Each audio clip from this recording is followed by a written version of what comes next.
Bom dia, boa tarde ou boa noite, caros alunos. Mais uma vez aqui é Abraão, seu professor de História, na nossa segunda aula, pela modalidade do ensino remoto emergencial. Hoje, nestes nossos encontros, vamos falar um pouco sobre a definição de história e alguns das grandes figuras que nos trouxeram um conceito e contribuíram muito para a definição do que é história. Mas antes da gente chegar nesses ilustres cidadãos que vamos falar hoje, é interessante a gente falar um pouco sobre uma invenção. Uma invenção que foi, no meu conceito, talvez a mais importante da história da humanidade. Muitos podem achar que foi a televisão que nos dá imagens, nos dá som. Antes da televisão, teve o telefone que transmitia sons de um lugar para o outro a partir de um fio. Podemos dizer que foi o avião também, que é uma grande contribuição da ciência, que transforma seres que não podem voar em verdadeiros pássaros. E cada um tem sua razão, mas eu, particularmente como professor de história, acho que teve uma invenção que foi a mãe de todas. Sem ela, nada disso que eu falei agora teria sido alcançado pela civilização. E o nome desta invenção, meus amigos, é a escrita. A escrita, no meu entendimento, e do inúmeros historiadores, é a invenção mais preciosa da nossa espécie, porque foi a partir dela que o conhecimento humano se multiplicou de forma significativa e transformou esse mundo que nos cerca. Antes da escrita, por volta de 5.500 anos atrás, antes disso até, o conhecimento da humanidade era transmitido de forma oral, pela tradição. Era o avô que diziam como o mundo funcionava e quais eram as regras para plantar, para colher, para abater animais, para sobreviver.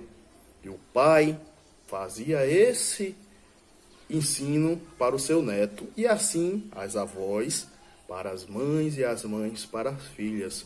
Só que chegou um momento que o conhecimento do homem, do ser humano, estava começando a não dar mais conta, não dar mais vazão, não caber mais nesta tradição oral, porque era um volume de conhecimento muito grande e a cada dia aumentava mais. E surgiram algumas civilizações que começaram a praticar a escrita.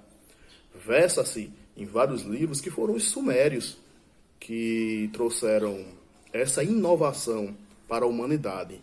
Mas o fato é que ela se multiplicou e serviu para transmitir o conhecimento de forma permanente e se multiplicando cada vez mais.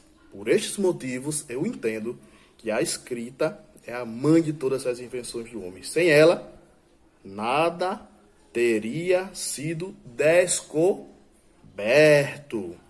E agora, feita essa breve introdução, é importante a gente falar sobre três grandes nomes da história, grandes fundadores, e todos são do mundo grego. Todos tiveram sua vida, seu trabalho, suas obras, falando de guerras, falando de histórias, às vezes até alguns contos que não se confirmam, mas tiveram a sua contribuição. E estes três nomes que eu quero que vocês prestem muita atenção são Hecateu, Políbio e Heródoto. Sobretudo este último, Heródoto. Heródoto é considerado o pai da história. Mas antes de falar de Heródoto, eu quero falar um pouco de Hecateu. Quem foi esse grego e qual foi a grande contribuição dele? Ele foi um dos primeiros historiadores porque ele se debruçou a olhar para o assunto do cotidiano dele, que eram inúmeras guerras que aconteciam no mundo grego, e falou: eu vou escrever o que eu acho sobre determinado assunto, de determinada guerra. E aí já começou um viés que contribuiu para a história, que é o registro de fatos que aconteceram naquela época. Mas veio outro e aperfeiçoou um pouco o método de Hecateu, que foi Políbio.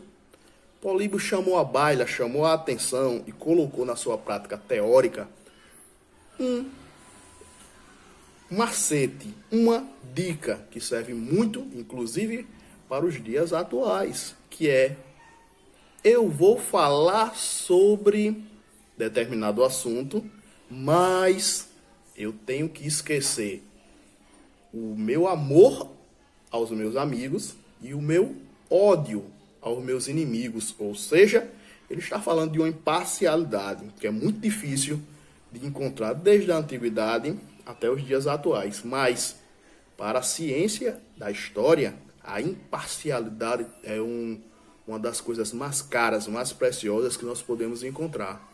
E por isso, Políbio contribuiu e ajudou a evoluir a ciência da história. E por último, vamos a ele, a Heródoto. Mais um grego, mais um cidadão que falou de guerras, que falou de contos, que falou de histórias que ele vivia na antiguidade clássica do mundo grego. Mas Heródoto, ele é o pai da história porque ele descobriu o principal método do historiador, que além de falar do que ele achava, como Hecateu fez, além de esquecer o ódio e o amor aos inimigos, como Políbio fez, Heródoto falou que ele precisava pesquisar para encontrar a verdade. E esse é o X da questão que norteia a história. Pesquisar para encontrar a verdade. A história não é uma ciência exata. E nunca vai ser. Porque ela junta fragmentos. Ela ouve vários fatos. Ela faz várias interpretações. E o somatório dessa análise minuciosa para encontrar a verdade são os relatos mais fiéis do que a gente pode falar da ciência da história. E por sua definição, já entrando no final dessa aula, a gente sempre vai encontrar uma definição de história, que é algo que fala do estudo sobre o passado. História sempre vai ter a ver com o passado e com o estudo desse passado. Mas agora nós sabemos que Hecateu teve a sua contribuição, Políbio teve a sua contribuição, Heródoto, que foi o pai da história, ele teve a sua contribuição em que pese a busca da pesquisa para encontrar a verdade. E a gente pode fechar um conceito de história, que há vários, este não é um dos conceitos que eu vou trazer para vocês, que ela é uma ciência, e é a ciência dos homens no transcurso, no decorrer, no passar do tempo. E era isto que eu queria falar para vocês hoje, nobres alunos. Falamos um pouco da invenção da escrita, falamos um pouco do triunvirato dos três grandes nomes fundadores da história, que é Hecateu, Políbio e Heródoto, e fizemos uma breve definição do que é história, como sendo a ciência dos homens no transcurso tempo. Esta foi a nossa aula de hoje. Fiquem com Deus, sejam abençoados e até a próxima.